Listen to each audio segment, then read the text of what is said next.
geral de líderes na segunda-feira, amém? Mas vamos meditar no texto, as bodas de Caná da Galileia. E ao terceiro dia, fizeram-se umas bodas em Caná da Galileia, e estava ali a mãe de Jesus. Veja, foi a mãe de Jesus a convidada principal da família de Jesus. Digamos assim, a amizade daquela família era com Maria, a mãe de Jesus. Mas se convidou a Maria, tem que convidar também os relativos, tem que convidar também os parentes. Maria perguntou: posso levar meu filho? Pode levar, pode, claro que pode vir, pode trazer Jesus. E Jesus, por sua vez, ele também, ele vai falar: posso levar os meus discípulos? E sabe como é que é? Quando você abre a porta da tua casa para dar uma festa, você convida um, vem 5, vem 10, vem 15, se tiver comida boa, então vem muita gente, Então ao terceiro dia fizeram-se umas bodas em Caná da Galileia, e estava ali a mãe de Jesus, e foram convidados Jesus e os seus discípulos para as bodas. E faltando o vinho, a mãe de Jesus lhe disse: não tem vinho. E disse-lhe Jesus: mulher, que tenho eu contigo? Ainda não é chegada a minha hora. Sua mãe disse aos empregados: fazei tudo quanto ele vos disser. E estavam ali postas 6 talhas de pedra para as purificações dos judeus, e em cada uma cabiam 2 ou 3 metretas. Para você ter uma ideia, em cada uma destas talhas, que era uma espécie de tanque, cabiam então cerca de 100 litros de água. Essa era a quantidade em cada uma. Somando tudo, daria um pouco mais de 600 litros, porque eram 6 talhas de água. E disse-lhes Jesus: enchei de água essas talhas. E encheram-nas até em cima. E disse-lhes: tirai agora e levai ao mestre-sala. E levaram.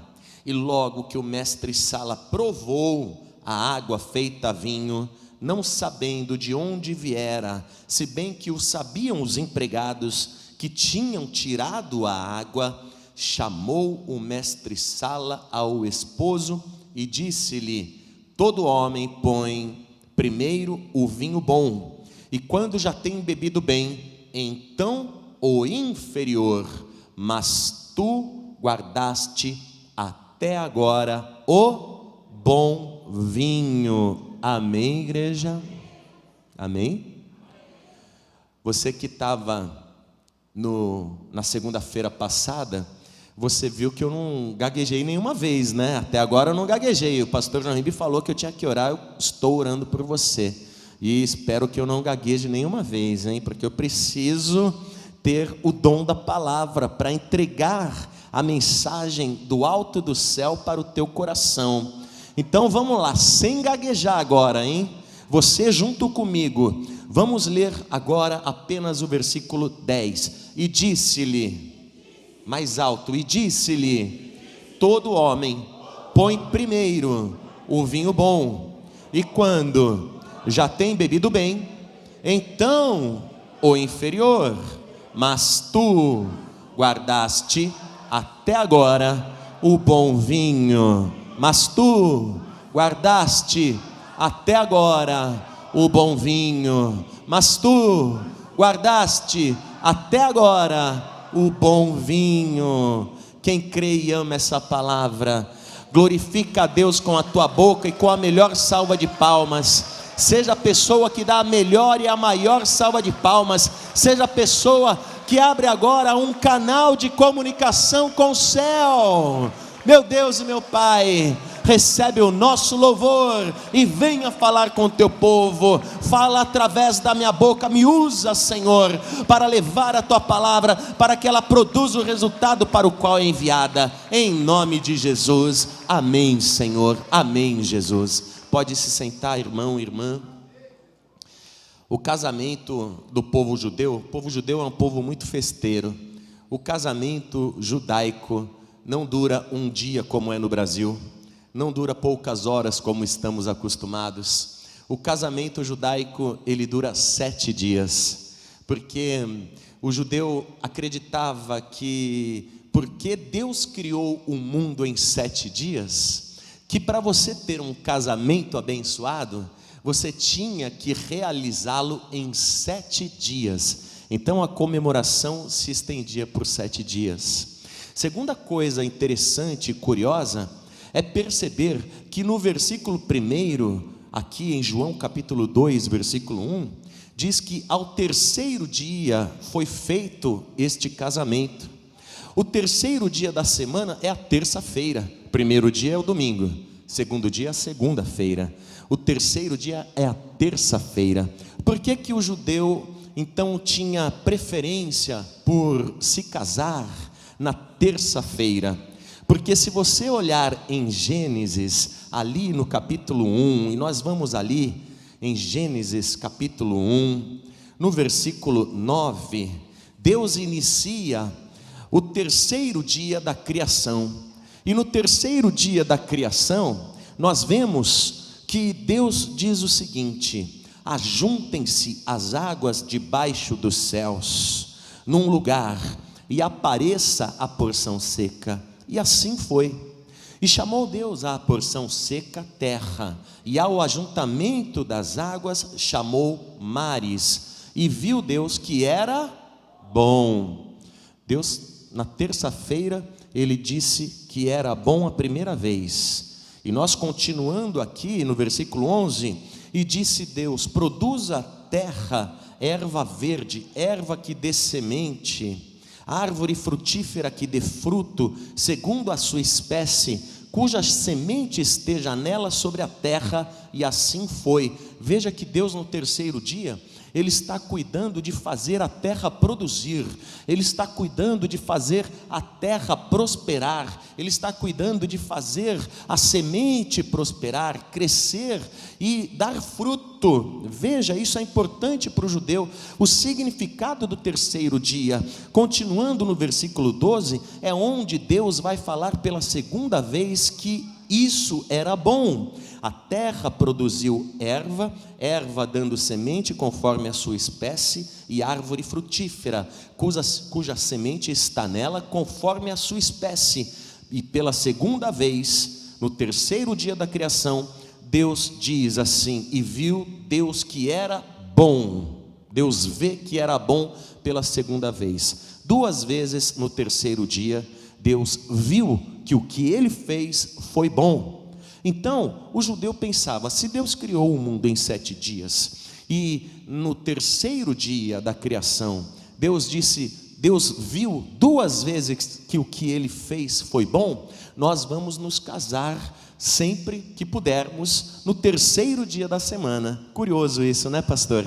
Então, é ao 3º dia, é numa terça-feira que se realizou estas bodas em Caná da Galileia.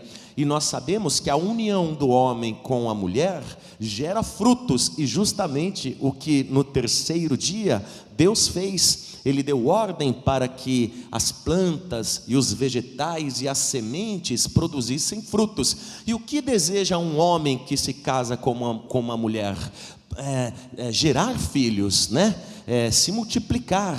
Então, para o judeu, o casamento tinha que ser assim, tinha que durar 7 dias e tinha que começar na terça-feira. Outra coisa, um detalhe importante: não tinha casamento no cartório civil como nós temos aqui. O casamento era realizado apenas no religioso, porque a religião era a lei na época de Jesus.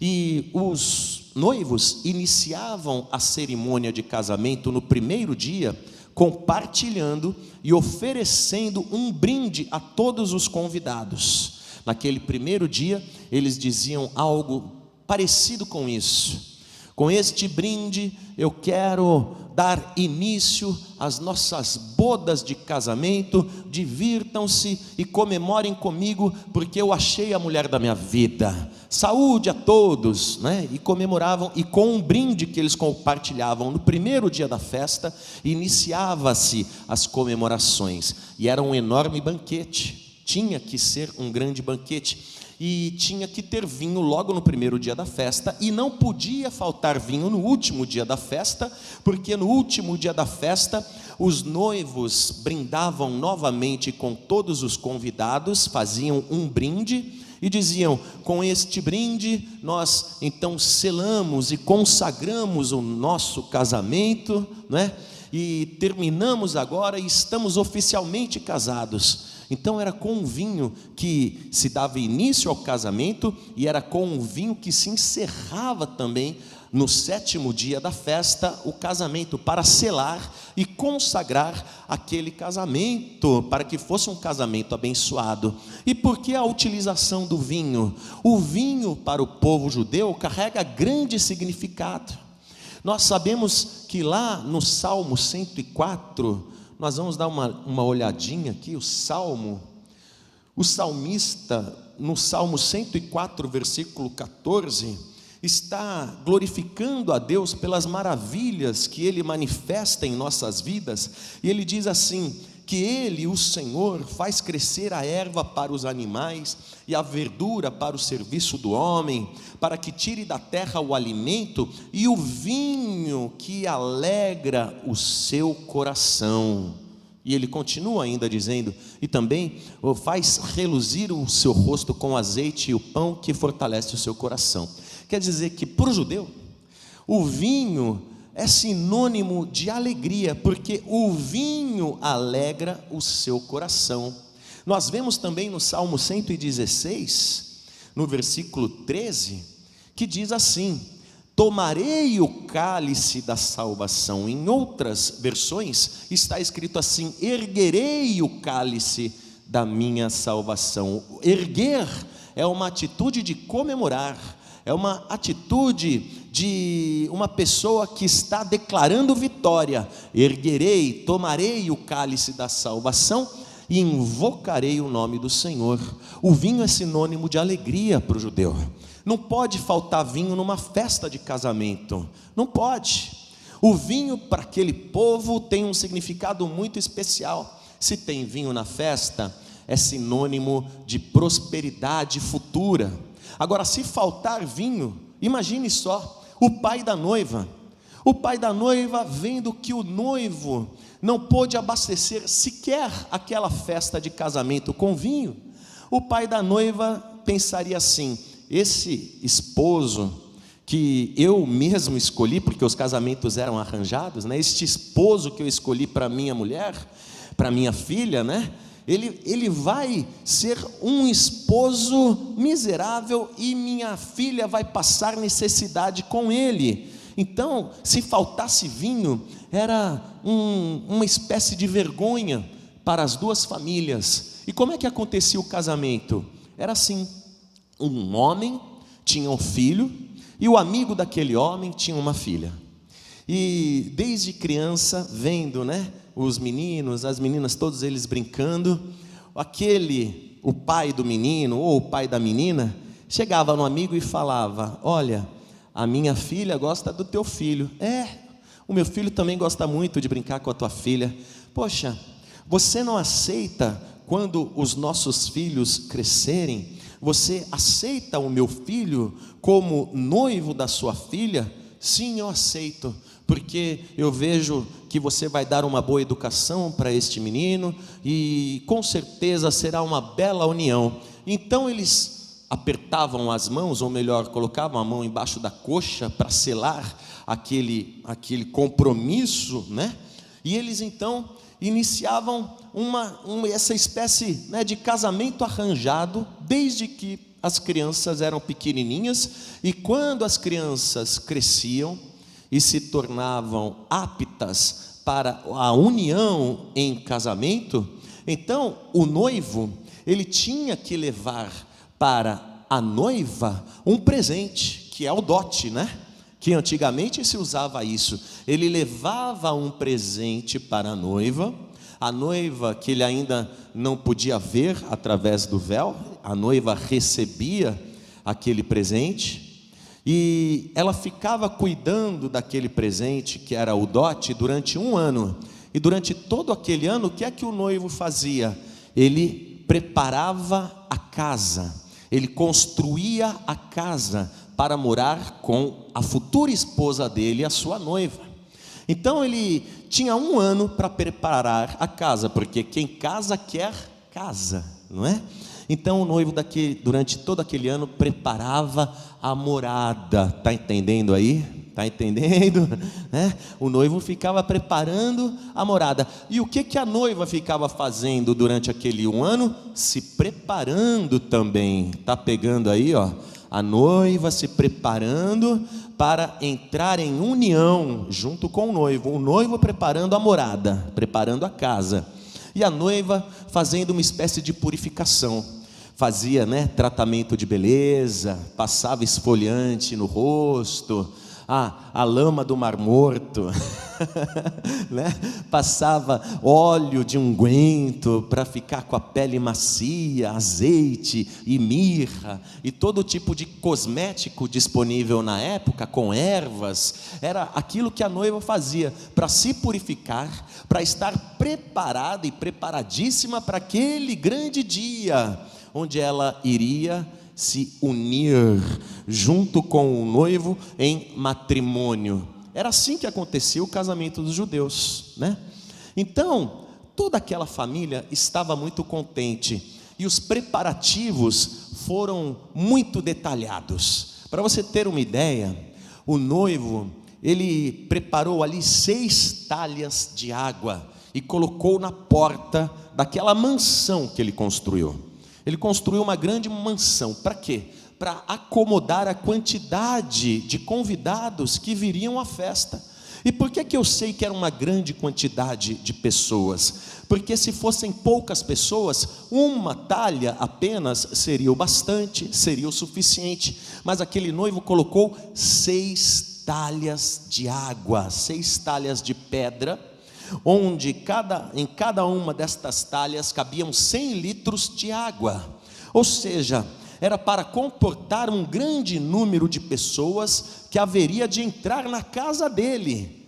Então, os cálculos dos estudiosos e historiadores sugerem algo entre 700 e 1.000 pessoas que vieram para aquela festa. Então tinha que ser uma casa grande. Para ter uma casa grande, você precisa ser alguém com dinheiro.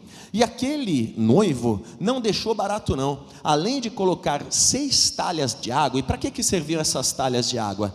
Para que cada pessoa, quando entrasse na casa, limpasse a mão, fizesse as purificações do judeu. Você não podia entrar na casa de ninguém com o pé sujo. Você não podia entrar na casa de ninguém com a mão suja. Então, para entrar na festa, tem que lavar as mãos na água. Vai pegando aí a palavra. Está pegando, irmão? Para você entrar na festa, tem que passar pela purificação. Tem que lavar as mãos, tem que lavar os pés. Então, o judeu, ele tinha esse costume. O cuidado daquele noivo foi tão grande que ele fez questão de contratar um mestre-sala. Um mestre-sala é como se fosse um especialista em vinho e um chefe de cozinha renomado. E aquele chefe de cozinha, ou digamos assim, o dono do buffet, é buffet, que fala? Sempre confundo se é buffet ou buffet. O dono do buffet, ele sempre tinha a sua equipe, e a equipe ia junto com aquele que era o chefe, o mestre-sala, especialista em vinho, especialista em comida.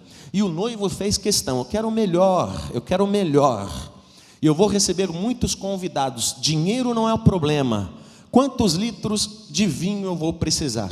Bom, nós estamos esperando cerca de 700 a 1.000 convidados. Então, digamos aí, vou chutar um número aqui, tá? 200 litros de vinho será o suficiente, e vai sobrar ainda. Tem certeza disso? Não quero que falte, dinheiro não é o problema. Ele era de uma família rica. Então, aquele noivo não era pobre. Muita gente acha que o vinho faltou porque ele era pobre. Muito pelo contrário, porque para ele receber aquela quantidade de gente no seu casamento, na sua casa, ele tinha que morar numa mansão. E para colocar 6 talhas de pedra ali, era porque ele também sabia que ia vir muita gente, ele estava preparado para aquela situação.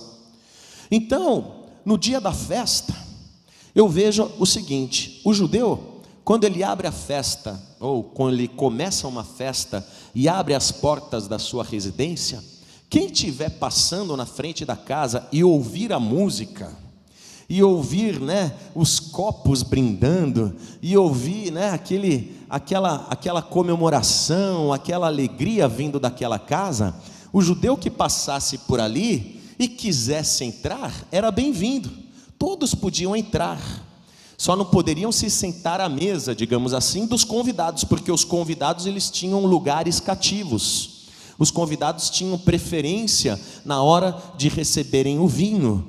Os que foram convidados tinham um lugar determinado para estar dentro daquela casa. Porém, com as portas abertas, foram entrando pessoas de todas as partes, claro, boca livre. Imagine, a festa que durava 7 dias, você podia comer de manhã, de tarde e de noite. Uma semana sem se preocupar com o café da manhã, uma semana sem se preocupar com o almoço e sem se preocupar com o jantar.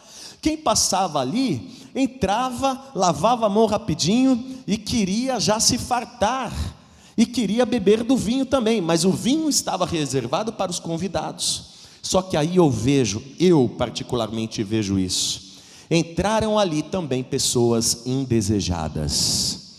Você por acaso já convidou uma pessoa de quem você gosta muito para a tua casa? Meu amigo, vou fazer uma festa aqui na minha casa e eu quero que você venha com a tua família. E aí aquela pessoa disse: tá bom, mas posso levar também o meu cunhado e a família dele? E aí você fala: tá bom, vai, pode vir. E você sabe que aquela pessoa entra na tua casa às vezes para ficar procurando defeito. Aquela pessoa entra às vezes na tua casa, vai tomar do teu vinho, vai comer da tua comida, vai ficar debaixo do teu teto, e o que ela está querendo? Ela está querendo te sabotar, ela está ali querendo não te ajudar, não ver a sua felicidade, não ver a sua alegria, mas ela está querendo notar qualquer coisa, ela está querendo ver se as coisas vão dar certo ou errado, e ela está torcendo para que as coisas deem errado, é ou não é? Às vezes a gente abriga uma pessoa dessa dentro de casa, e eu vejo ali entrando dentro daquela mansão, naquela festa de noivado, eu vejo entrando inimigos do noivo, pessoas que invejavam aquele noivo por causa daquela noiva tão bonita, aquela noiva que era uma verdadeira princesa, delicada, uma moça íntegra, e eu vejo ali entrando até homens que cortejaram no passado aquela moça, e levaram fora dela, e agora esses caras estão ali, para quê? Para ver a festa dar tudo errado, torcendo para que dê tudo errado, e eu vejo eles pensando assim: o que a gente vai fazer?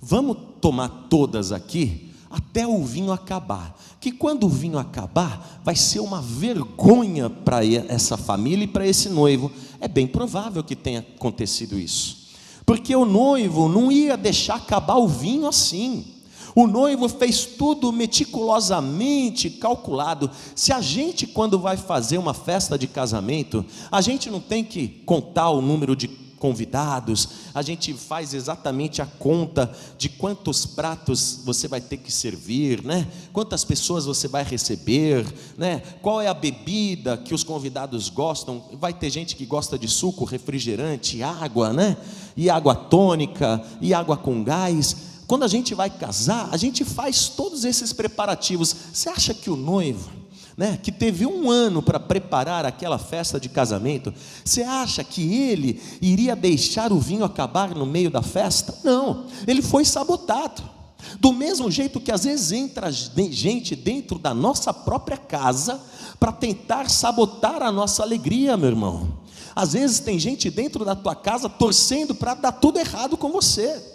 Mas em nome de Jesus vai cair por terra agora toda a inveja e todo olho gordo da sua vida, e não vai prosperar contra você nenhuma destas ferramentas do mal e do diabo, porque porque o Senhor é contigo e o Senhor está na festa, o Senhor está na tua casa, aleluia. Olha para essa pessoa que está do teu lado e diga: o Senhor está na festa, o Senhor está na tua casa, o Senhor está nesta casa, né? E nada nos faltará, nada nos faltará. Então, mas o vinho acabou, na minha opinião acabou por causa disso, mas isso é só a minha opinião, tá bom? Isso é o que eu acho, porque não é possível. O noivo fez todos os cálculos, teve 1 ano para se preparar, não é possível, foi sabotagem mesmo. Tentaram passar uma rasteira no noivo e por um momento conseguiram, por um momento estragaram a alegria daquele casamento, por um momento colocaram uma lágrima no olhar daquela noiva, não é? Por um momento o sorriso daquele noivo foi embora. Por quê? Porque quando acaba o vinho é sinônimo de derrota. Acabou o vinho, não tem mais vinho, ou seja, não tem mais alegria, não tem mais esperança, já era, acabou a festa. E a festa acabou mesmo, não tem jeito. Se acabou o vinho, não tem como resolver esse problema, acabou. Talvez você esteja pensando assim também: e agora? Minha vida está acabada, e agora? Minha esperança acabou, e agora? A minha saúde acabou, e agora? O meu dinheiro acabou, e agora? A minha felicidade acabou. Eu não tenho mais felicidade, eu não tenho mais saúde, eu não tenho mais esperança. O que é que eu faço? Eu te digo, procure o Senhor Jesus Cristo, porque Ele tem poder para resolver qualquer problema, e Ele pode transformar a falta em fartura, a doença em saúde. Ele transforma a vergonha em honra, Ele transforma a tempestade em bonança, Ele transforma situações. A melhor coisa que aquele noivo fez não foi ter contratado um mestre-sala, não foi ter contratado uma equipe de serventes e empregados, não. A melhor coisa que aquele noivo fez foi ter convidado o Senhor Jesus para aquela festa. Convida você também o Senhor Jesus para a tua vida, convida o Senhor Jesus para a tua casa, e não vai faltar nada para você, porque Ele vai suprir todas as suas necessidades, amém? Então veja, nós vemos isso acontecer. O vinho acabou. No momento que o vinho acaba, não foi assim, né? Não foi assim. Foi o vinho parou de passar, sabe? Os garçons pararam de passar na mesa. Então, se o garçom estava passando de 15 em 15 minutos, e o garçom vendo que o vinho está baixando ali, está acabando, o vinho está secando, o garçom falou assim: eu não vou servir mais de 15 em 15 minutos, agora eu vou servir de meia em meia hora. E os convidados ficando impacientes no meio da festa, os convidados ficando impacientes. O vinho abaixou mais um pouco, já não ia de meia em meia hora. O garçom levava só diante de muito protesto uma tacinha ou outra para quem exigia de qualquer maneira, e só para os convidados mais importantes daquela festa. E o pessoal na mesa começou a reclamar. O pessoal começou a falar: ô fulano, quando foi a última vez que passou vinho aí? Ih, rapaz, faz tempo, não passou mais vinho aqui não. E aí? Aqui também, não estou vendo nem a cor desse vinho aí, cadê o vinho? Eu não sei, eu acho que acabou o vinho do pessoal aí, hein? Ih, rapaz, será que acabou mesmo? Eu acho que acabou, já ouvi falar que acabou. Tá bom?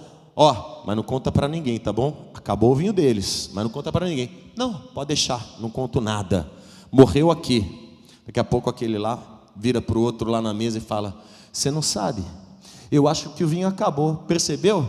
E é mesmo, né? O vinho não está mais passando aqui. Pois é, o vinho acabou mesmo, certeza, acabou. E o zum passando, e aquele outro lá já era o segundo, passando a fofoca de novo para uma terceira mesa, e a terceira mesa também espalhando a fofoca, e a fofoca correndo solta no meio do salão. E nós vemos a fofoca comendo e correndo solta, não só lá fora, até dentro da igreja. Sim ou não, pessoal? Sim ou não, irmão, irmã? A fofoca corre solta até dentro do meio evangélico. Mas só que aquela fofoca foi parar na mesa da irmã Maria, uma mulher de Deus, uma mulher que tinha temor de Deus, uma cristã, uma membro, né, da Paz e Vida. Se tivesse Paz e Vida, ia ser uma mulher de Deus, uma membro da Paz e Vida. E aí a fofoca caiu lá na mesa da Maria. E aí a Maria, quando ouviu aquilo, ela não continuou passando a fofoca. Sabe o que Maria fez? Ela foi direto falar com o Senhor Jesus Cristo. Toda vez que chegar uma fofoca para você, Deus me livre se chegar uma fofoca minha para você, tá? Vamos supor, chega aí a fofoca no teu ouvido que o pastor Giancarlo ficou gago. Você não sabe? Sabe, o pastor Giancarlo era uma bênção, né? Ficou gago. Não diga, ficou mesmo. Ih, não orou, faltou oração aí. Não, ficou, mas não conta para ninguém, tá bom? Não, pode deixar. E aí fica o fofoca, né? Então, a gente quando recebe a fofoca, o que a gente tem que fazer? A gente espalha a fofoca? Não. Espera aí, eu vou falar com Jesus Cristo. Ô meu Senhor Jesus, eu estou aqui, eu já tranquei a porta do meu quarto, agora eu estou de joelho aqui na beira da minha cama. Senhor Jesus, multiplica agora a unção que você colocou na boca do pastor Giancarlo Palharim, para ele não ter mais gagueira, para ele conseguir pregar e falar a palavra de Deus da maneira que o Senhor quer. Na hora que a fofoca chegar em você, você vai e começa a falar com Jesus para interceder por aquela pessoa, porque fofoca não leva a nada. A fofoca não vai levar a lugar nenhum. Eu falei aqui, né, no tom de brincadeira disso, mas a fofoca é assim. Você sabe, aquela irmã casada, largou o marido, largou os filhos. Você sabe, aquele pai de família ali se divorciou. Você sabe, aquela moça que estava na mocidade, se desviou, está agora no baile funk, está se envolvendo com traficante, marginal, vagabundo, está usando drogas. A fofoca corre solta até dentro da igreja. A gente não pode fazer isso, porque a fofoca não vai levar a lugar nenhum. A fofoca vai resolver alguma coisa? Não. O que vai resolver? Eu vou dobrar o meu joelho aqui, eu vou fechar a porta do meu quarto e eu vou interceder por aquela pessoa, porque o vinho dela acabou, mas eu conheço alguém que pode transformar água suja e barrenta no vinho mais maravilhoso e no vinho mais puro que existe. E esse alguém é aquele que transforma as coisas, é o meu Senhor. Eu vou falar com Ele, é com Ele que eu vou falar, não vou ficar fofocando não. Aí você vê, Maria foi falar com Jesus. Qual foi o exemplo que a gente aprende com ela? Ela não foi falar com Pedro, ela não foi falar com João, ela não foi falar com Tiago, ela não foi falar com André, ela não foi falar com nenhum outro discípulo. Não. Com quem que ela foi falar? Com Jesus. E outra coisa, ela não disse, pode deixar que eu resolvo. Não foi isso que ela falou. Podia até ter falado, dizendo assim, pode deixar que eu resolvo, porque eu vou falar com Jesus, meu filho. Não, mas ela não falou isso. Ela foi direto falar com Jesus. Ela não quis ser intermediadora de nada. A Maria, ao invés de apontar para ela mesma, se ela fosse santa, se Maria fosse mesmo, a mãe de Deus, porque Maria era a mãe de Jesus de Nazaré, o homem Jesus Cristo. Mas se Maria fosse a mãe de Deus, se Maria tivesse poderes, se Maria tivesse, qualquer condição de operar o milagre, se ela fosse mesmo milagreira, ela mesma transformaria água em vinho. Mas o que ela fez? Ela foi falar com Jesus. A gente tem que aprender isso. Não adianta você chegar numa pessoa e dizer, olha, o vinho acabou, eu vou abrir o meu coração para você, o vinho acabou, a minha alegria acabou, a minha saúde acabou, o meu casamento acabou, a minha carreira está acabada, minhas economias acabaram. eu vou me confidenciar, eu vou abrir o coração para você. Não adianta. A pessoa tem condição de te resolver o problema? O homem tem condição de resolver o seu problema? O mundo tem condição de resolver o seu problema? O seu problema, quem é que pode resolver? Jesus. Jesus resolve o seu problema. Ele é especialista em todas as áreas. Ele é especialista em casamento, ele é especialista em causas trabalhistas, ele é especialista em medicina, ele é especialista em libertação de vícios, ele é especialista em restauração familiar, ele é especialista em todas as áreas, todas as profissões, todas as ocupações, em todas as situações. Ele tem sabedoria para resolver e transformar as coisas. É exemplo que você vê Jesus transformando a água em vinho, mas também transformando uma tempestade em calmaria. Jesus tem poder para transformar a matéria, Jesus tem poder para transformar o corpo, a alma e até a natureza. Então ele tem todo o poder no céu e na terra. Então Maria, quando ela vai falar com Jesus, ela está dando exemplo, dizendo assim: eu não resolvo nada, eu não sei resolver, mas eu conheço quem pode resolver o teu problema.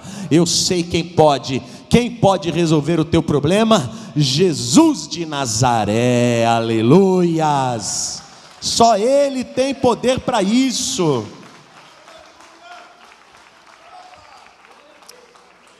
E olha só, Jesus, diriam alguns, foi rude com Maria. Diriam alguns que Jesus foi grosseiro com Maria.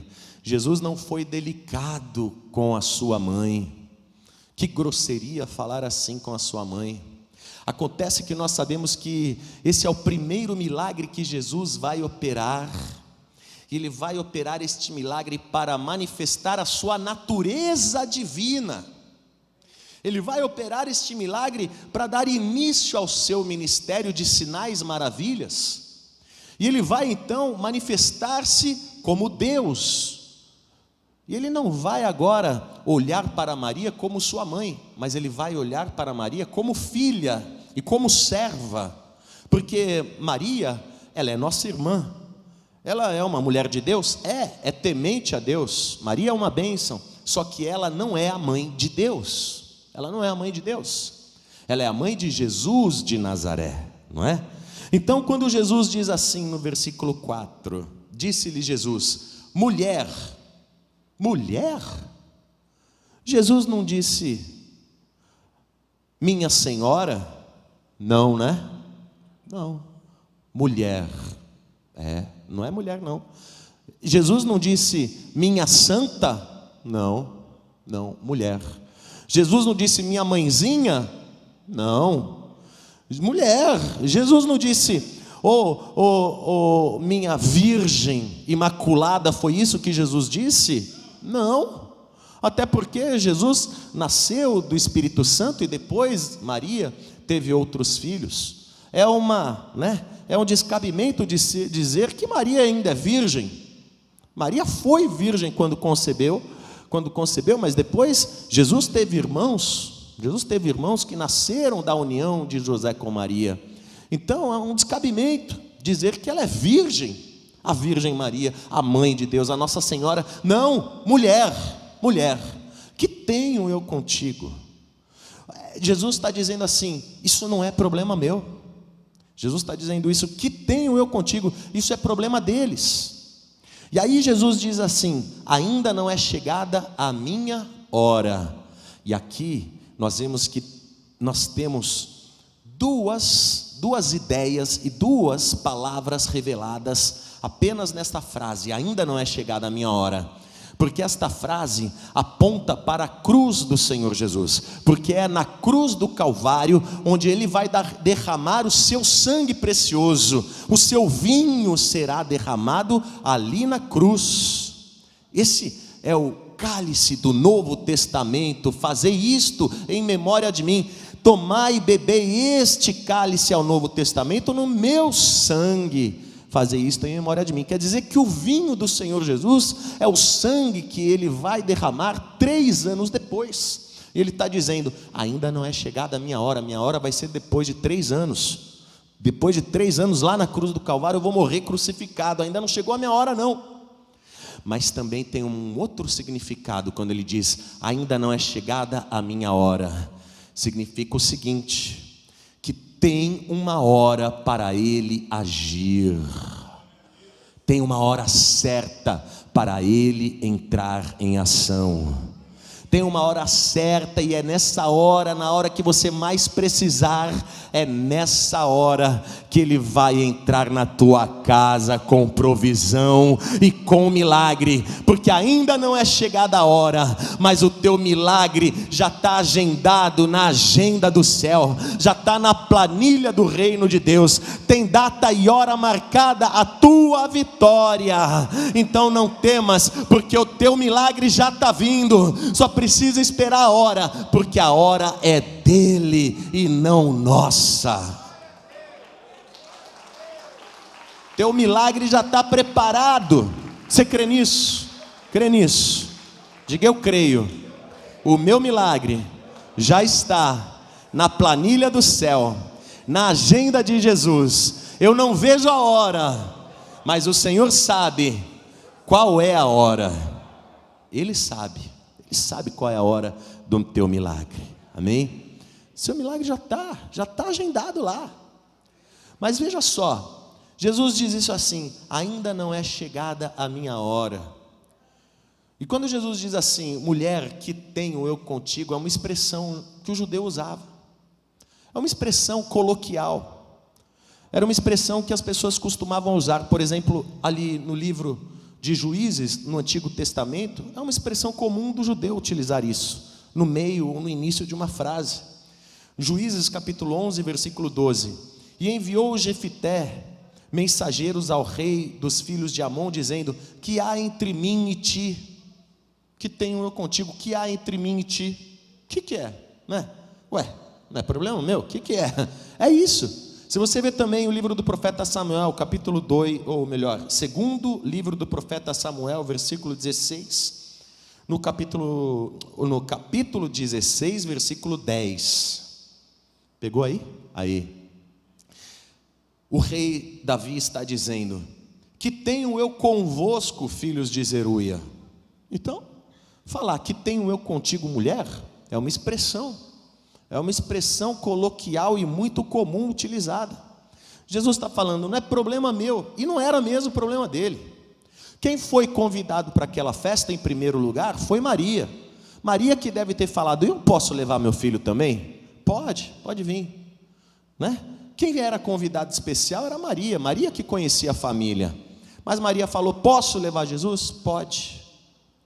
Então quer dizer, Jesus não tinha obrigação de fazer nada, mas aquela família, a família do noivo e da noiva, e todos os convidados que estão naquela festa, pela graça do Senhor Jesus Cristo e pela misericórdia do nosso Senhor, vai provar o melhor vinho que já foi servido em toda a terra e em toda a história da humanidade.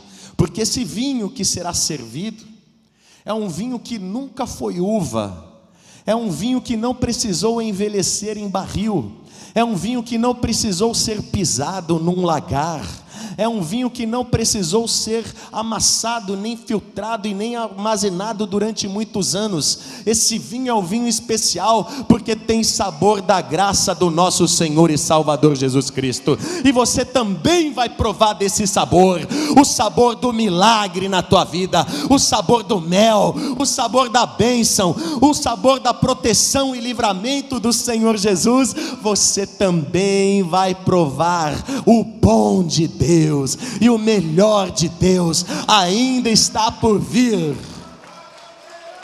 Aleluia. Você imagina, as melhores vinícolas daquela região, os melhores produtores de vinho, não conseguiam igualar o sabor que Jesus produziu naquele milagre. É claro, aquele vinho não veio da uva, não veio da terra, aquele vinho não veio de uma videira, aquele vinho veio direto do céu e da glória de Deus. O melhor vinho que já foi servido e já foi provado. Porque quando Maria diz assim para os servos, né? Maria toma aquele chacoalhão, mulher, que tenho eu contigo, para dizer, né? Mulher, eu sou Deus e você é a minha serva, para dizer isso, porque Jesus já sabia que 2000 anos depois iriam, né, estar cultuando Nossa Senhora de Aparecida, Nossa Senhora Mãe de Deus, Virgem Maria e tal, e Jesus já sabia disso, por isso que ele está aqui dizendo mulher, ele já sabia de tudo que ia acontecer. Ele está dando aqui uma prova de que não, só existe um mediador entre Deus e os homens, e é Jesus Cristo o Senhor. Então, igreja, Maria, ela diz assim, vira para os servos e os empregados daquele buffet, e Maria diz assim, fazei mais ou menos o que ele vos disser. Foi isso? Fazei assim, semelhante, tentem fazer parecido com o que ele vos disser. Foi isso que ela falou? Não, né? Fazei tudo quanto ele vos disser. Fazer tudo, não deixem de fazer nada que ele mandar, obedeçam tudo que ele disser. Maria sabia quem era Jesus, os servos, os empregados não sabiam quem era Jesus. O que faz eu crer que Maria era uma figura mesmo importante, uma convidada especial dentro daquela casa? Porque Maria foi convidada, e para Maria ter autoridade para dar ordens para os servos, para os empregados daquela casa, de fato, Maria era uma figura importante ali naquela celebração, naquele casamento, provavelmente amiga, talvez, da mãe de um dos noivos, não é? Ou da família do noivo, qualquer coisa do tipo. Maria estava lá e era uma figura importante, e ela diz, fazei tudo quanto ele vos disser. Maria está dizendo, se vocês fizerem tudo que ele mandar, vai ficar tudo bem. É isso que ela está falando. Eu quero liberar essa palavra para você também. Faça tudo o que o Senhor Jesus te mandar, porque vai ficar tudo bem, vai dar tudo certo. Não temas, faça tudo quanto ele vos mandar. Isso leva a gente lá para Deuteronômio 28, no capítulo 1. Vamos dar uma olhadinha ali. Porque aqui o próprio Senhor, ele está dizendo aqui, Deuteronômio 28, versículo 1, ele está dizendo assim, que se você fizer, e se você ouvir, e se você obedecer a Deus, ele vai mandar as bênçãos correrem atrás de você. Meu irmão, minha irmã, estou falando, você não precisa mais correr atrás de bênção não. Você não precisa mais correr atrás de milagre. O milagre que vai correr atrás de você a partir de agora, se você obedecer a palavra, se você fizer tudo o que ele mandar. E será que se ouvires a voz do Senhor teu Deus, tendo cuidado de guardar todos os seus mandamentos que eu te ordeno hoje, o Senhor teu Deus te exaltará sobre todas as nações da terra, e todas estas bênçãos virão sobre ti, as bênçãos vão te cobrir, as bênçãos virão sobre ti e te alcançarão. Você não vai mais correr atrás de bênção, é bênção correndo atrás de você, é vitória correndo atrás de você, é livramento correndo atrás de você, é anjo correndo atrás de você para te ajudar, para te levantar. É livramento, é proteção do Senhor correndo atrás de você, por onde você for, é a bênção do Senhor correndo atrás de você, e o melhor, te alcançando, meu irmão.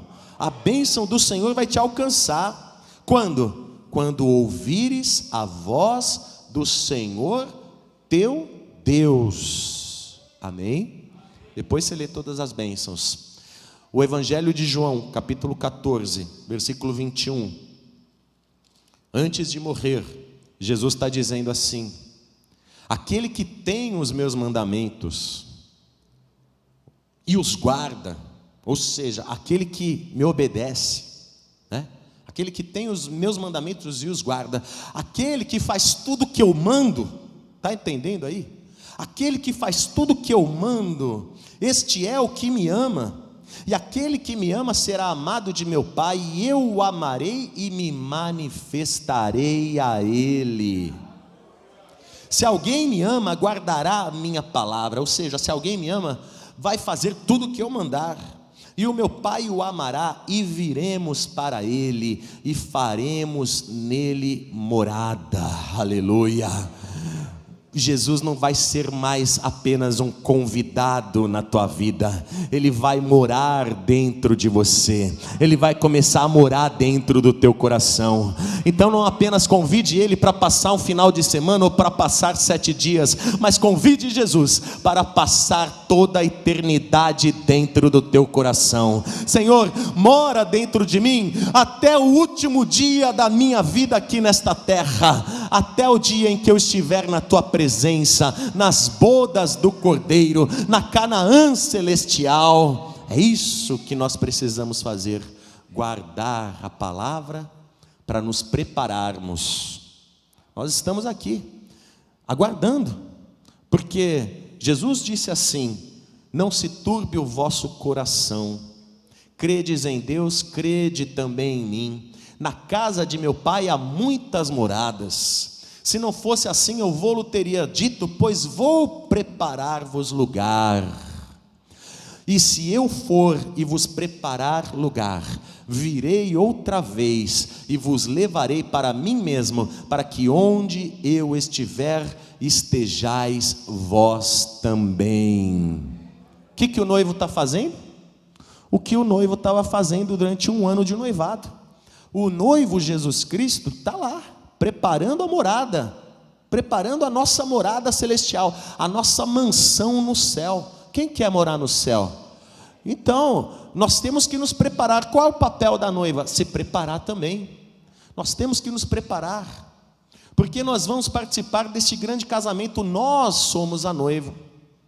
E o que o noivo está fazendo? Preparando a casa. Nós vamos precisar de casa lá no céu. Jesus está dizendo que Ele vai nos preparar um lugar, e você já tem um lugar preparado para você na eternidade com Deus, e Ele não abre mão da tua presença nesta festa de casamento. Você não pode faltar, afinal de contas você é a noiva que Ele tanto ama. Você não pode ficar de fora, você é a noiva, você tem que se preparar. Mas voltando para aquela festa do casamento, então Maria diz: fazei tudo quanto ele vos disser. E Maria então dá essa ordem, e os servos obedecem. E tinha aquelas 6 talhas de pedra, justamente 6 talhas, e 6 talhas que ficaram sujas e imundas com o passar dos dias da festa, porque cada judeu que passava por lá lavava a mão, e a mão vinha suja do lado de fora da rua. Ele lavava a mão e lavava os pés também, pegava um paninho, tirava a sujeira dos pés e colocava o paninho lá de volta. E aquela água foi ficando encardida por causa da poeira, da areia, da sujeira, das mãos e dos pés dos judeus. Para que eles pudessem entrar na casa, precisavam se lavar naquelas 6 talhas que foram postas. E ao mesmo tempo que a água foi ficando suja, ela foi diminuindo de nível. A água foi esvaziando naqueles 6 tanques, digamos assim, naquelas 6 grandes bacias. O número 6 representa o número do homem, porque foi no 6º dia que Deus criou o homem. Foi no 6º dia que Deus fez o homem à sua imagem e semelhança. Aquelas 6 talhas nos representam. Aquelas 6 talhas me representam. Por quê? Porque eu era imundo como uma água lamacenta. Eu era imundo por causa dos meus pecados, e eu me sentia vazio como aquelas talhas. Eu me sentia esvaziado, e nada do que eu procurava conseguia ocupar aquele espaço dentro de mim que pertence somente a Deus. Então, quando eu voltei para Jesus, Ele encheu o meu nível de novo, Ele completou o que estava faltando, e Ele me purificou. Ele tirou toda aquela lama, Ele tirou todo aquele encardido, todo aquele pecado, porque o sangue de Jesus Cristo nos purifica de todo o pecado. Então, que você seja uma destas 6 talhas hoje. Essas 6 talhas vão te purificar. Se você crer que você é uma destas talhas, que você precisa dessa purificação, o sangue de Jesus vai te purificar. É o sangue de Jesus que nos purifica de todo pecado. E Jesus diz: enchei de água estas talhas. Implicaria um questionamento daqueles servos, pensando assim: espera aí, Jesus está mandando eu encher estas talhas com água? O que é que ele está pensando em fazer? Vai servir água suja para o meu chefe? Porque os empregados eram contratados do mestre-sala. O mestre-sala foi ali com a sua equipe de empregados. Os servos foram ali para ajudar, faziam parte da equipe do mestre-sala. E os servos não questionaram a autoridade do Senhor Jesus Cristo. Os servos não falaram assim: mas espera aí, você está querendo que eu leve uma taça de vinho agora que eu enchi as talhas? Você quer que eu leve essa taça para o mestre-sala? Sim. Tirai agora e levai ao mestre-sala, disse Jesus. Primeiro encham as talhas, e agora tirai e levai ao mestre-sala. Em nenhum momento o servo questionou ao Senhor, porque não é papel do servo questionar a autoridade de Deus. Eu sou servo de Deus, eu não tenho como ficar questionando a vontade de Deus na minha vida. Se Ele quer que eu passe pelo deserto, é pelo deserto que eu vou passar, mas eu sei que no final Ele vai abrir o mar vermelho para eu passar em segurança. Se Ele quer que eu vá para a tempestade, eu vou para a tempestade, mas eu sei que Ele vai acalmar os ventos e os mares. Ele vai fazer uma calmaria na mesma hora que eu clamar o nome dEle. Se Ele quiser que eu ande pelas águas, eu vou andar, mas se eu afundar, eu vou estender a mão, porque eu sei que Ele vai me sustentar com a sua destra poderosa e fiel. Não cabe a mim ficar argumentando e nem questionando a autoridade do meu Deus. O que cabe ao servo? Obedecer tudo o que Ele mandar. E o servo vai então e leva, e pega aquela taça ali, e a taça vai indo, e o servo está morrendo de medo. O servo está indo lá com aquela taça de água suja para levar para o mestre-sala, e tremendo, a mão tremenda, tremedeira na mão dele, porque ele está levando água barrenta.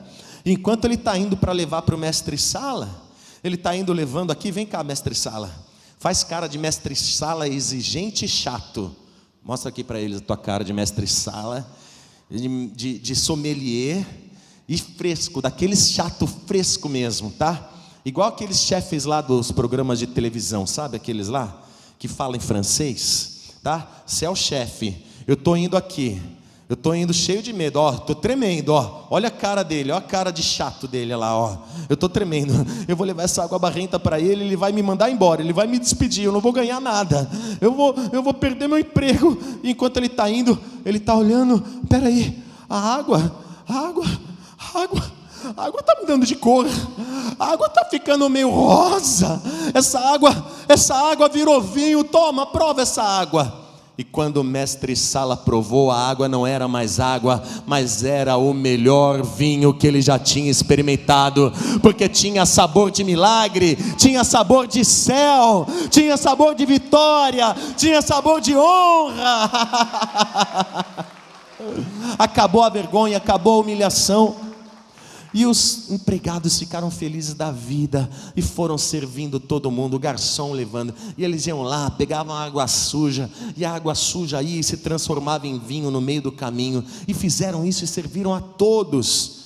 E o mestre-sala mandou chamar o noivo, e quando o noivo chegou, eu vejo esse mestre-sala chorando.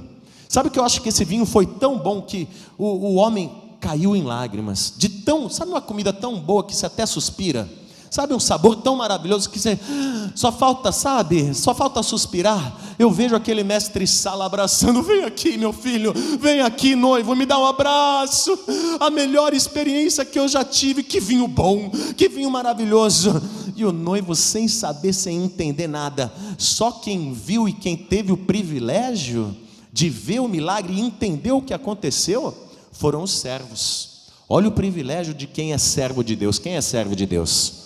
Eu te digo, você vai ver diante dos teus olhos Deus transformando a doença em saúde, Deus transformando o vício em libertação, Deus transformando a miséria, a pobreza e as dívidas em prosperidade e abundância. Você vai ter o privilégio, como servo de Deus, se obedecer, você vai ver Ele transformando água em vinho, e o sabor que você vai provar será o sabor, uma prova, um gostinho do céu. Você vai provar um pouquinho desse sabor maravilhoso, que é o sabor de um milagre. Tenha certeza disso. Você não será envergonhado, você não será humilhado, você não será desprezado. Ninguém vai poder olhar para você e, tirar sarro porque deu tudo errado. Muito pelo contrário, as pessoas vão olhar para você e dizer: puxa vida, eu tenho que dar o braço a torcer. Realmente este é um servo de Deus, este é um homem de Deus, esta é uma mulher de Deus, porque você vai ser um milagre. Você vai ser um milagre, e Deus vai manifestar sua glória na tua vida, porque esse foi o motivo do milagre. Jesus não fez aquele milagre ali, porque Ele queria ajudar os noivos. Ele não fez aquele milagre porque Maria pediu. Não, Ele fez isso, está aqui no versículo 11, ou melhor, no versículo 12, né?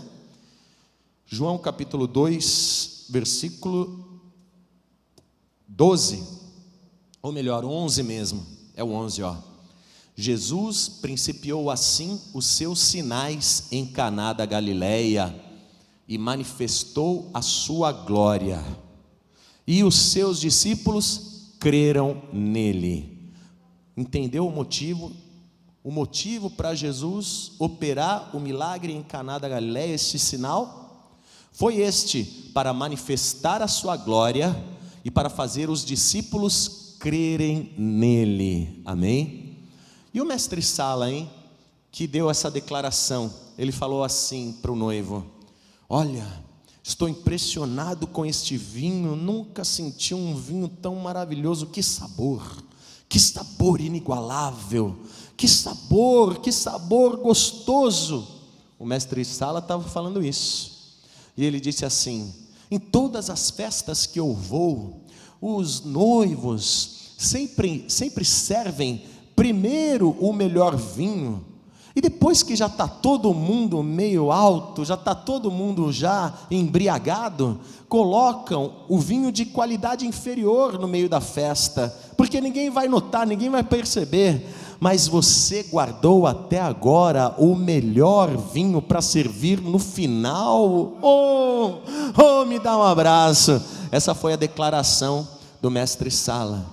E muita gente interpreta isso dizendo assim, que Deus guardou o melhor para o final, que na tua vida o melhor está reservado para o final. Mas não é nada disso não. Acontece que só foram pedir ajuda para Jesus no final. Por que não pediram antes? Se tivessem pedido antes, Jesus tinha servido já tinha feito o milagre primeiro. Por que Jesus só serviu o milagre, só fez o milagre, só serviu o melhor vinho ali no final da festa? Porque foi no final da festa que foram pedir para Ele. E eu te digo, o teu melhor não está reservado apenas para o final. O melhor para você está no agora, no hoje mesmo. O melhor está no princípio, no meio e no fim, porque Ele é o mesmo ontem, hoje e eternamente. Ele é alfa e ômega, Ele é o primeiro e o derradeiro. Ele é o primeiro de tudo e Ele é o final de todas as coisas. Ele disse: passarão os céus e a terra, mas as minhas palavras não hão de passar. Ele é o alfa e o ômega, Ele é o princípio e o fim de todas as coisas. Ele não tem o melhor para você guardadinho lá no final não. Ele tem o melhor para você agora mesmo no meio. Mas por que antes Ele não serviu o melhor para mim antes? Porque você não pediu, porque você não procurou, porque você não buscou da maneira correta. Buscai em primeiro lugar o reino de Deus, e as demais coisas vos serão acrescentadas. Pedi e dar-se-vos-á, buscai e achareis, batei e abrir-se-vos-á. É uma busca constante, é uma busca que tem que ser consistente, é uma busca que tem que persistir, tem que pedir da maneira correta. Por que que Ele não entregou o melhor antes? Porque você não pediu, porque você não buscou. Mas hoje mesmo Ele quer te dar o melhor, e Ele já reservou o melhor para você, não final, não, mas agora mesmo Ele quer te dar o melhor, e você tem que se preparar, porque essas bodas do Cordeiro vão acontecer muito em breve. Inclusive, Efésios, capítulo 5, versículo 25, onde Paulo está exortando os maridos e as esposas, para que respeitem-se e se tolerem, né? E é muito difícil hoje em dia, nós vemos que os casamentos viram notícias, porque, né? A mulher matou o marido a facada, o marido matou a mulher também, e é coisa de louco. E Paulo está exortando aqui, e quando as feministas dizem que este trecho, esta carta de Paulo é machista, me perdoem, só que a parte mais difícil é a parte do homem, tá? Porque Paulo vai dizer aqui para as mulheres se sujeitarem aos maridos, para obedecer ao marido. Mas qual é o papel do marido? Entregar-se pela sua esposa, né, irmão? É você, se preciso for, você falar assim: não mate minha esposa, não, me matem. Vocês não vão matar minha esposa, eu prefiro ser morto do que você tirar a vida da minha mulher. Esse é o papel do marido, não é mais difícil para o marido? O papel da mulher é só se sujeitar. O papel do marido, se for preciso, é morrer pela mulher. Porque olha o que Paulo diz aqui: vós maridos, amai vossa mulher, como também Cristo, glória, Cristo amou a igreja, e a si mesmo se entregou por ela. O homem tem que se entregar pela mulher, né? Cristo não se entregou pela igreja? Então, Cristo amou a igreja e a si mesmo se entregou por ela. Para quê? Para a santificar, purificando-a, porque o sangue de Jesus nos purifica de todo pecado, com a lavagem da água, porque todo convidado que tinha que entrar naquela casa, naquele casamento, precisava se purificar. E para você entrar na mansão celestial, para você morar no céu, você precisa se purificar nas águas do batismo. Jesus disse: quem crer e for batizado será salvo, com lavagem da água, pela palavra. A palavra também nos purifica, para apresentar a si mesmo igreja gloriosa, sem mácula, nem ruga, nem coisa semelhante, mas santa e irrepreensível. Ou seja, Paulo está dizendo aqui que Cristo amou e Cristo ama a igreja como um homem ama a sua esposa. E Jesus, Ele quer estar conosco, Ele quer permanecer toda a eternidade conosco. Ele é o nosso noivo, o noivo está lá preparando o lugar. Nós estamos aqui nos preparando também para nos apresentar sem mancha, sem mácula, purificados. E enquanto nós estamos nos preparando aqui, Ele está preparando morada lá para nós, porque vai acontecer esta união da igreja, que é a noiva, que vai se tornar esposa, e nas bodas do Cordeiro lá na glória, nós estaremos unidos para todo sempre. Apocalipse capítulo 19, versículo 7. Regozijemo-nos e alegremo-nos e demo-lhes glória, porque vindas são as bodas do Cordeiro, e já a sua esposa se aprontou, e foi-lhe dado que se vestisse de linho fino, puro e resplandecente, porque o linho fino são as justiças dos santos. E disse-lhe: escreve, bem-aventurados aqueles que são chamados à ceia das bodas do Cordeiro. Você vai ser bem-aventurado, porque você vai estar neste grande casamento, nas bodas do Cordeiro. Vamos ficar de pé agora. Oh, glória a Deus. Quem quer estar preparado, hein? Quem quer estar preparado? Mas a talha suja não pode continuar suja. A talha suja precisa ser purificada. A nossa alma, que é o nosso conteúdo, a água era o conteúdo daquelas talhas de pedra, né? A nossa alma é o conteúdo do nosso corpo. A nossa alma está suja. A aparência pode estar limpa, mas a nossa alma está encardida. A nossa alma está suja.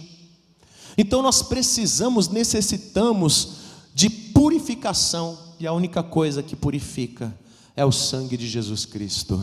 A única coisa que tira a mancha do pecado é o sangue de Jesus. A única coisa que limpa, o melhor sabão do universo, que limpa a alma, limpa por dentro, limpa o pensamento, limpa o coração, tira o remorso, tira a raiz de amargura, é o sangue de Jesus Cristo que nos purifica de todo o pecado. É o sangue de Jesus que também te justifica, porque o acusador, ele vai tentar te tirar da festa. O acusador, ele vai tentar difamar a igreja, ele vai tentar difamar a noiva, dizendo que essa noiva não presta, dizendo que essa noiva se prostituiu com outros deuses, dizendo que a noiva procurou outros espíritos, que esta noiva procurou outros gurus, procurou outros intermediadores. Mas na mesma hora que o acusador estiver apontando o dedo para você, te acusando, te caluniando, o nosso advogado, que também é o nosso noivo, ele vai se erguer e dizer: alto lá, acusador, alto lá, Satanás, porque esta pessoa, ela foi lavada e remida pelo sangue do Cordeiro. Eu sou o Cordeiro de Deus, que tira o pecado do mundo. E eu me lembro muito bem do dia que na Paz e Vida ela levantou a mão, e ela recebeu o Senhor como Salvador. Aleluias. O diabo vai tentar te acusar, mas nenhuma condenação há para quem está em Jesus Cristo. Por isso eu quero perguntar hoje e agora, lembrando também de Romanos capítulo 5, ou melhor, capítulo 10, versículo 9, que diz: se com a tua boca confessares ao Senhor Jesus, e em teu coração creres que Deus o ressuscitou dos mortos, serás salvo. Se com a tua boca confessares e em teu coração creres que Deus ressuscitou Jesus Cristo dos mortos, serás salvo. Visto que com o coração se crê para a justiça e com a boca se faz confissão para a salvação. Você quer salvação? Quer salvação no trabalho? Quer salvação na saúde? Quer salvação familiar? Salvação do casamento? Salvação dos filhos? Salvação? Então, é com a boca que se faz confissão. É preciso confessar. É preciso dizer: Senhor, preciso de Ti. Eu não sou ninguém. Eu preciso de Ti, porque eu sou falho, eu sou pecador. Eu sou uma talha suja, imunda, encardida de pecados, mas eu creio que Jesus Cristo é o Filho de Deus. Eu creio que Ele ressuscitou dos mortos. Eu creio que Ele vive para todo sempre, e Ele vive aqui dentro de mim agora. Você tem que confessar com a tua boca para a salvação. Versículo 11, porque a Escritura diz: todo aquele que nele crê não será confundido. Não tem o que se confundir. Existe só um caminho, existe só uma verdade, existe apenas Jesus Cristo. Ele é o caminho, a verdade e a vida. Não se confunda. Você não precisa mais se confundir. Jesus Cristo é o seu caminho, Jesus Cristo é a sua verdade, e Jesus Cristo tem que ser a sua vida. Amém? Todos aqueles que querem purificação de pecados, todos aqueles que querem hoje, mais uma vez, declarar que Jesus Cristo é o Senhor, Todos os que querem, levante a mão para fazer a confissão. Todos os que desejam isso, venham aqui para frente junto comigo, e venham aplaudindo ao Senhor, irmão. Venham aplaudindo e glorificando ao Senhor, aleluia. Todo aquele que busca acha, todo aquele que procura encontra, quem pede recebe, oh glória, aleluias. Pastor, eu me sinto uma talha encardida, eu me sinto um reservatório de água encardido, porque a minha alma, o meu conteúdo está contaminado, a minha alma está contaminada com o meu passado, o meu corpo, eu até que consigo disfarçar pelo lado de fora, mas eu sei que o Senhor, Ele não olha para a aparência, Ele olha para o coração, e o meu coração está cheio de remorso, o meu coração está cheio de trauma, eu preciso de purificação, eu quero me tornar este vinho maravilhoso, eu quero provar deste vinho. Então vem aqui para frente todos aqueles que desejam essa experiência com Deus, e todos que vierem terão seus nomes escritos no livro da vida do Cordeiro, onde o teu nome estando ali, não vai ter como você não estar presente no dia das bodas do Cordeiro, porque o teu nome vai estar na lista VIP de convidados, aleluia. Você que está aqui na frente comigo, diga assim, ore assim comigo: meu Deus e meu Pai, eu quero hoje, mais uma vez, confirmar o meu compromisso com o meu noivo. O meu noivo é Jesus Cristo. Eu aguardo ansiosamente pela volta dele, e ele voltará para me buscar, para que onde ele estiver, eu possa estar junto dele para todo sempre. Então, Senhor, mais uma vez, me purifica de todo pecado, me purifica agora, transforma meu pensamento, meu sentimento, purifica minhas mãos, meus ouvidos, meus olhos, meus pés, purifica meu coração e também a minha mente, Senhor. Me purifica de todo pecado, limpa a minha alma e escreve o meu nome no livro da vida do Cordeiro, e me ajuda a estar preparado para as bodas do Cordeiro, na minha mansão celestial. É o que eu te peço agora, pois hoje eu declaro: Jesus Cristo é o meu único, suficiente, exclusivo e eterno Salvador, para todo sempre, amém. Pastor Guerreiro vai orar pela tua vida agora, continue falando com Deus, aleluia. Querido Deus e amado Pai, é tão bom, Senhor, estar na tua casa, na tua presença. Como diz a palavra, um dia aqui vale muito mais do que 1000 em qualquer outro lugar. A tua palavra não volta vazia, chegou aos nossos ouvidos e já está transformando o nosso coração, como o Senhor transformou naquele dia, Senhor, um vinho bom. Transforma as nossas vidas, Senhor, que possamos ser pessoas melhores, que ela possa ser uma esposa melhor, que ele um marido melhor, nós uns filhos, servos melhores. Derrama a sua glória, a tua unção, o teu poder, a tua Shekinah sobre cada um do teu povo que aqui está. Não nos despeça de mãos vazias. Somos gratos a ti por tudo que o Senhor fez em nossas vidas, está fazendo e ainda fará, que o Senhor prometeu que vai aperfeiçoar a obra que o Senhor começou. Por isso te agradecemos, Pai, muito obrigado, em nome de Jesus, amém? Glória a Deus, se coloque de pé e vamos aplaudir o nosso Senhor. Ele merece toda a honra, toda a glória e todo o louvor.